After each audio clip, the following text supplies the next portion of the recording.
Our first challenge was the Khumbu Icefall. This glacier basically descends over a 2,000-foot cliff, busts up. It's a river of ice, pinched between the ramparts of Everest West Shoulder and Nuptse to the right in the photograph. Great tension is built, and it just pops and cracks, moving 3 to 6 feet each day.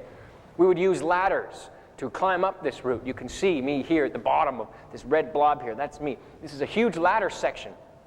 10-foot lengths of aluminum ladder lashed together with some rope is what we would use. All of this ice you see here was once attached to the face. But under the forces of gravity, it all collapsed. Luckily, we weren't there. So we work our way through this labyrinth and climb up this ladder over this hanging chunk of ice at 17, 18, 19,000 feet. We would use the ladders not only to go straight up these overhanging chunks of ice, but we'd use them to go across the great crevasses as well. So here you can see the ladder a little bit better. Here's a length of ladder lashed together with the next one, lashed together, the next one, lashed together, the next one. And I'm going across that ladder, and you can see it starting to bend a little bit. It's not exactly a stable platform on which to walk. And you step out on it, and unfortunately, you have to look at your feet when you cross the ladder. Your backpack laden with gear, your boots, these crampons. So you have these big, bulky boots with crampons. Crampons are those teeth you put on your boots to get purchased in the ice and snow. And you got to step metal onto metal, and you walk across this, whoa, whoa. It's a little scary at first. You've got the ropes. They don't give any stability. They'll stop you if you fall, though, which is good. But it's pretty much a balancing act as you go across there. Sometimes the wind is blowing. Whoo. It's pretty exciting. Test your commitment. This is the view that you have. That's what you see when you walk across the ladder. I think this answers in part the question why. Why would you climb Mount Everest? All this risk and danger. Why? Other mountains, the things to do. You could spend a lot of energy doing a lot of other stuff good for the community. What are you spending it wasting your time on Mount Everest? That's a complex question, has many, many answers. It's different for each mountaineer. But for me, one of the answers is the lessons I learned. And the lesson here is one of concentration and focus. When you walk across that ladder in the beginning, all you see is the big dark hole, 150, 200 feet deep, bile-ridden and waiting to swallow you up and spit you out 300 years at the end of the glacier later. So you step out onto that ladder and you're talking to yourself. Look at the ladder. Look at the ladder. Good boy. Look at the ladder. Look at the ladder. Look at the hole. Look at the size of the hole. You're going to die, man. You get back on the ladder. Back on the ladder. Back on the ladder. And you have this dialogue. And in the beginning, the ladder is so tiny and so flimsy, it seems like, oh, you're going to step through it. It's going to disappear. Because you're being overwhelmed and controlled by your fear in the beginning. But in time, that changes. You train yourself to focus on the rungs of the ladder, and they swell up and get fat and solid, and then the hole begins to disappear. You're conscious of its presence, but you don't focus on it any longer. And that, for me, is the answer. I mean, where do you put your focus in life? Do you focus it on the competition?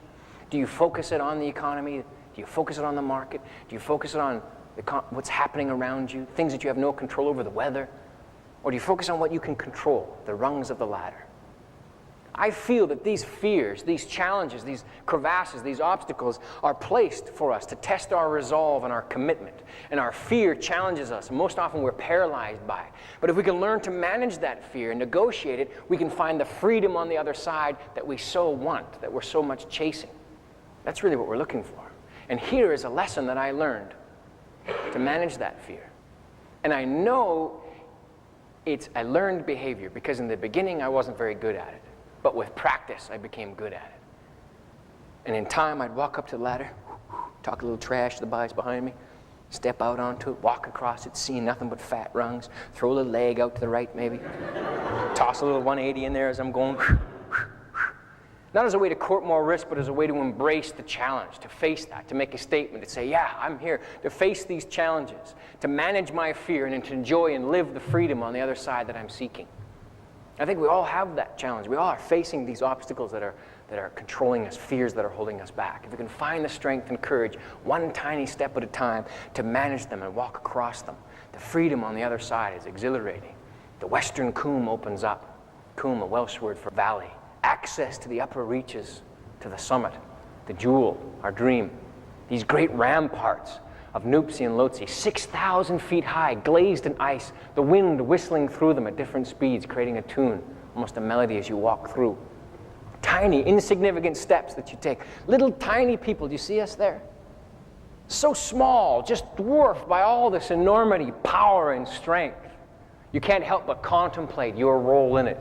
What's created this? Where does it come from? Feeling so small and insignificant, though, at the same time you feel connected and a part of it. liberated from the fear that held you down, shackles. Whew. Incredible, the energy you tap into. All a matter of choice and focus. We have that ability. And that's what I learned on Mount Everest. Rungs or the whole? You make the choice. Up through the Western Coombe, onto the Lhotse face, Camp 3, the middle of this 60-degree face, exhilarating place to have breakfast. You just swing your legs out, wow, drops 5,000 feet down. One of the guys was climbing up. I had a little Mars bar. He was complaining on the radio, really hungry. Can you come down and get me some food? I was like, I'm coming down there. I busted my butt to get up here. You have to get up here to get the food. He's like, I'm really getting tired. Come on. So I lined up this Mars bar, frozen solid, lined him, boom, let it go. Pow! Nailed him right in the rib cage. Cracked his rib. I couldn't believe it. He gets up, tears in his eyes. You so-and-so yelling at me. I can't help if you can't catch, man. We had to duct tape him up every time he was breathing for the rest of the expedition. He'd think of me and swear, oh, every time. So, when it's cold, beware of Mars bars. They're hard. Climb up from this camp, across this yellow band, some technical climbing on the mountain, a little bit of rock, using rope to manage our risk, information, technology, experience to manage the risk of Everest. Once you're there, it's not as bad as you think. Up onto the top, Camp 4, rather, at 26,000 feet. Using bottled oxygen, we learned from in 1991 we had lots, we had none in 94. We kind of bridged the middle, took a little bit with us. Here in the distance, you can see the south summit, and beyond that, about 1.5 miles is the summit itself. Here we were ready and in position, ahead of schedule, beginning of May. We descend down the mountain to pick up more equipment and turn around and launch our summit attempt. We're ready, but the mountain isn't. A storm off the Bay of Bengal, a cyclone blasts off and spins, winds up onto the mountain. The top 3,000 feet are scoured with wind, again over 100 miles an hour. We make 3 summit attempts and are pushed back because of the wind. On the second summit attempt, my friend Peter Kowalczyk and some Kazakhstani climbers on the north side of the mountain on our route from 1994 are climbing. We descend because it's too windy. They wait, the winds lift, they move up higher on the mountain, the winds descend back down, they're trapped. Peter from Austria and 4 Kazakhstani climbers die. Wow. We retreat to base camp. Hang prayer flags in base camp for our fallen friends. The wind knocked out of our sails. We sit there, contemplating, examining. Wow, I kept thinking to myself, Pete, what's on, man? Same age as me, leader of his expedition as well, strong climber, competent, able. Yet he's on the mountain dead. What happened? I ask myself those questions. I begin to wonder if my passion has seeped over into obsession. Passion will get you there. We admire it, we respect it. Obsession is a little weird, a little scary. It'll kill you on Mount Everest. And I wondered, was I dancing that line? Had I stepped over? Again, that internal battle, that self-awareness. The mountains have become my theater for self-exploration. It is there that I try to learn and uncover and illuminate the dark chasms of my personality and face the raw reality of who I am, as painful as that is. And you don't have to do that on the mountain. We do that every day. Everest and mountains have become my theater for that exploration. But we don't have to go there to do it. We can do it everywhere, within our marriages, with our kids, and our work. And that was one of those moments for me. I'd lost a friend. I was bitter and angry. But never once did it shake my resolve to continue. Never once did I think I would quit. More cautious, saddened, but I wanted to continue. Now our bodies, after 1.5 months on the expedition, are breaking down. Our immune systems are tired. We're breaking down. Cracked ribs, torn intercostal muscles, gastrointestinal infection, bronchial problems. The team is falling apart. Cuts, blisters you've had on your finger you got a month before don't heal at the higher elevation. 3 days down at sea level, boom, they're healed up. But up here, your body is just not working. Antibiotics have no effect. You're just feeling like a bag of dirt. Running purely on emotional drive and energy now. We're waiting for the winds. Some 2 weeks, we're waiting. Trying, coming down, waiting. The window of opportunity closing. Our chances of reaching the summit fading away. Your ambition begins to fade. That bright light that once led you now is fading down to nothing. Finally, the winds begin to sputter on the 20th of May. We think this could be it. We load up our gear. Whether it's now or never, it doesn't matter. We got to go. It's our last chance. We break camp. We move up the mountain. Everybody's in rough shape. Torn muscles. Grab some duct tape, peel your shirt up, wrap up your ribs, throw your shirt back on, start climbing. 2 hours later, you realize, whoa, that's going to hurt when I peel it off my cherry hairy chest. It doesn't matter.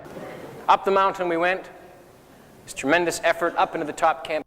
Top of the south col at 26,000 feet, the 22nd, the wind's hammering at 60 miles an hour. We begin to think, too soon, man, it's not going to happen. We crawl into our tents, put on our oxygen, grab snow and ice from the surrounding area, bring it into the tent, melt it in our stoves to fill our water bottles so that we had liquid to eat and drink, food to eat, mostly maltodextrin, sucking on some candies to keep the passages moist. 9 o'clock, the winds begin to fade. We unzip the door of the tent, look outside, full moon. Almost like a message from somewhere, from the mountain, somewhere else. I don't know. Here's your chance. Better make it quick. Crawl out of our tent, put on our gear. 11:30, oxygen mask, boots, headlamps. 11:30, climbing in the darkness toward the summit. The winds lightly blowing. 8 of us depart. Within 2 hours, our first 2 climbers have to descend. Jason Edwards from Washington is beginning to feel retinal hemorrhaging, spots in his eyes you can't see from the altitude. Descends to the top camp safely. 6 of us continue to climb on. That team of 6 divide into 2 teams of 3. Myself, Lakpa, and Gelbu up front, breaking trail, carrying equipment. Alan, Kami, and Tashi behind. We begin to drift apart. We keep moving, though. I begin to feel that something extraordinary is happening. So this is my legs that were burning, my lungs that were heaving, no longer are working under the load that feels more light. I'm able to speed up. The Sherpas, who are usually well ahead of me now, are right in front of me. I keep bumping into Lakpa's backpack.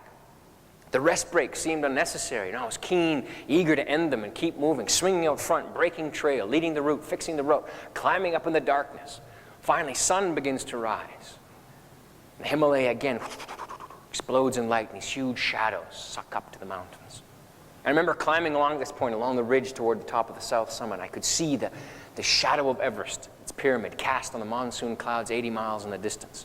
And I remember leaning back off the face a little bit, looking over, waving, to see if I could see myself. Then realized how stupid that was, and got back to climbing.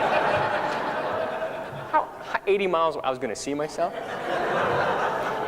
Keep climbing up the mountain, swung out on top of the south summit, feeling strong, feeling powerful, not wanting to wait for Alan and the other 2 climbers because we knew we had to fix some rope that they'd probably catch up. But underneath all of that, just really wanting to go. Here, after all this work and effort, on one day that it mattered, it seemed like I could do it, that I was about to deliver when it counted. I found myself walking toward the final ridge, so filled with the anticipation of reaching the summit that I was almost giggling in my mask as I climbed along, pounding my ice axe into the snow for purchase, free climbing at this point. This is the final ridge that extends toward the summit. Hours ahead of schedule, we find ourselves here looking at this. A piece of territory I've dreamt about, I've read about, I've studied in maps, talked to other climbers.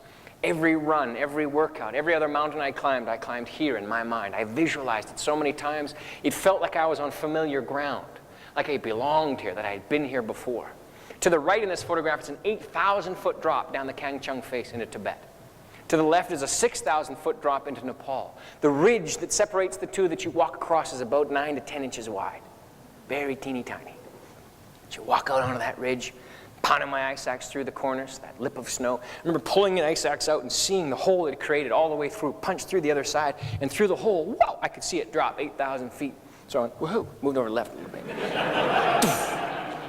Keep climbing up the face, came up to the base of the Hillary Step, a famous feature on Everest Sepa reaches. The last final test. Standing there, 40 feet high, rock and snow, wow, looking at it, straight up.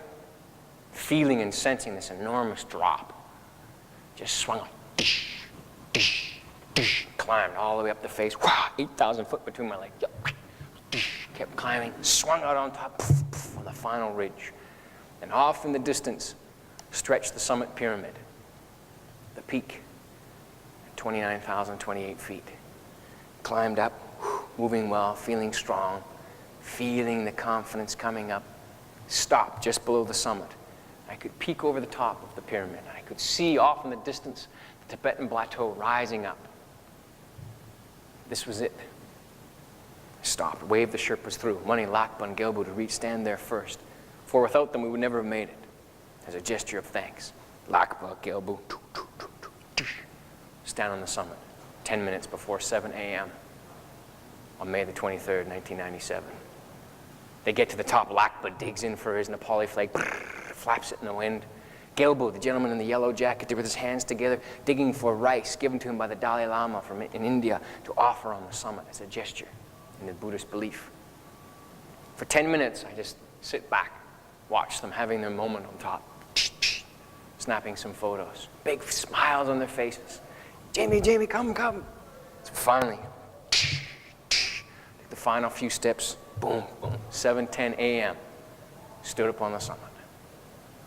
Pulled out expedition flag for a shot. Took some photographs and stood there for 45 minutes. Waiting for the other team to join us. Feeling strong, pull my oxygen mask off, turn it off, minus 38 degrees. Pop my gloves off, my hands were warm. I was breathing freely, clearly. Almost inexplicable where the power and strength came from. After 45 minutes, Lakpa's oxygen mask began to freeze up. We could wait no longer. Knowing that he and I would need to buddy it, I had to go with him. And the Sherpas drifted off the top, but I lingered for 5 minutes. Stood on the summit by myself. Found myself a couple of times rocking up on my toes just to get a little higher than everybody else. I'd make a good salesman, wouldn't I? Yeah. Top Gun, best accents. Standing on the summit, 5 minutes. I remember, wow, 1 foot in Nepal, 1 foot in Tibet. I could feel the mass of the mountain beneath me. In my peripheral vision, as I looked out, I could see the horizon bending. The curvature of the earth was apparent from that altitude. Just see it bending away. The sky was this white, and then it went blue and cobalt blue, and then black to some stars straight above. I found myself at that moment just filled with joy, euphoria, and a real sense of bliss. And with that came a sense of calm, a sense of peace. You know, for all my life, I'd been struggling. And this was the first time in my life that I stood there and there was no more up. There was no more climbing. That was it. Just, and those pictures matched. That inward and that outward, they became the same. And I found myself just surrendering, just letting myself go to it. Not a victory like spiking the ball after you win the big game. It was beyond that. It was just peace and like I'd never felt before. I remember turning 360 degrees to look out, to see, and to burn this memory into my mind. I pulled out my camera and snapped the photographs. North into Tibet, to remember where we'd come, what had it taken to get here. In the back of my mind, to look down and see if I could see Peter, my friend, maybe get his camera and take it home for his family. Off in the distance, the plateau stretched forever. I looked to the east, these huge peaks, Makalu, Kanchenjunga, just blasting up from this ocean of cloud. Looked to the south, down the ridge, down into the Nepali Valley, where 7 weeks before I'd walked, looking up all the way, with my mind filled with questions. Questions I had now answered. More questions would come in its place. But for now, I had all the answers. And I stood there. And I saw my friends, Lakpa and Gelbu, heading down, and knowing that they needed my help. I reluctantly tore myself off the summit. I wanted to stay. I wanted to stay up there. 15 years. I wanted to stay up. I walked off the summit. 2.5 hours later, Kami Tashi, the 4th and 5th people to reach the summit of our expedition. And following right behind them, Alan pulled out the flag, took a shot. He was there for 5 minutes. He said, I was too damn scared to hang around, man. I took some big took the shot, walked off the peak. The descent required all your concentration and focus. You want to lapse. All this letdown, this sense of, you get dumb. Maybe you're not focused. You make a mistake. The victory only counts when it's a round trip. You have to get back. Down the mountain we went as carefully as we could, retracing our steps, putting behind us this great victory, focusing on what was needed. Other climbers were in trouble from other teams. We lent our help on the way down. We returned to the lower reaches of the mountain a week later. No great celebration, just more of that calm introspection, peace. Packed up our equipment, loaded up our gear, and walked off the mountain. Every few steps I take down the trail, look back up at the summit. Did I do that? Look back up at the summit every couple of steps. Quietly walking by myself. Every other time I'd left the mountain, there was still that tension. I hadn't realized the goal. This time, there was peace. I'd lived this life dream. Wow, it was weird. I felt a little lost, like launched out of a cannon. I was more used to failure than I was great success. Now, in the 9 months that have passed since I stood up there, there hasn't been an hour that has gone by in the day that I haven't thought about, analyzed, dissected, pulled apart this textured, complex experience that these expeditions were for me. And as I go, several things keep rising up and resonating with me, several lessons, several revelations, several understandings, several little bits of wisdom that I try to absorb and apply, keep ringing back at me. One of them is that I've learned that the accomplishment itself is not as important, doesn't have as much value as the relationships that you forge along the way. You know, beyond the commission and the sales, that relationship that you create with your customer and that friendship that you build, as hokey as that may sound, really lends the long-term value because the money comes and goes, it's spent, it's gone. That relationship exists. And if you look after it and put your attention and focus on it, it'll last for a long, long time. And that loyalty will be built and it'll be more rewarding than any commission. That was a powerful lesson and a hard one for me to learn. I was very focused. Thought all the value existed in the finish line. The other thing that I've learned is that these dreams and goals really can come true. As a young boy, I had this idea, and that idea, that dream, was the seed of my future reality. With the proper effort and work and commitment, I could grow it into my reality. No matter how steep the slope, how tough the climb, how strong the winds, we tie a knot and we must keep climbing. Because the summit is waiting for us. It's waiting for you. All we have to do is climb to it. I hope you do.